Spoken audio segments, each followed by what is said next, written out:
Taxi sir sir. আরে সালা আমি ঠিক সময় জেগে গেছি, না হলে তুই আমাকে 9 মাসের জেল করে দিতি। আরে ভাই 18 বছর পার হয়ে গেছে তো, তাই আমি নিজেকে কন্ট্রোল করতে পারছি না। আরে তাহলে গার্লফ্রেন্ড বানিয়ে নে। আরে ভাই না আমি সুন্দর, না আছে টাকা, কিভাবে পটাবো বল? কথা তো সত্যি, চল আমি দেখছি। মাল নিয়ে যাও, মাল গরম গরম মাল, রাস্তার মাল সস্তা, লাল লাল মাল।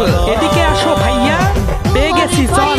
শেষ হয়ে গেল তাজা তাজা মাল, এদিকে আসো ভাইয়া। আরে ভাইয়া, কি ভাইয়া? আমার ভাইয়ের জন্য মাল চাই, বলো কোনটা চাই? এটা নাকি এটা, নাকি এটা, নাকি এটা?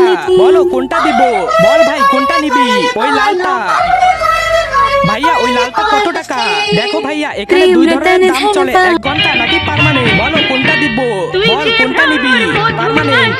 তাহলে 10,000 দিয়ে দাও, 10,000 দিয়ে দে।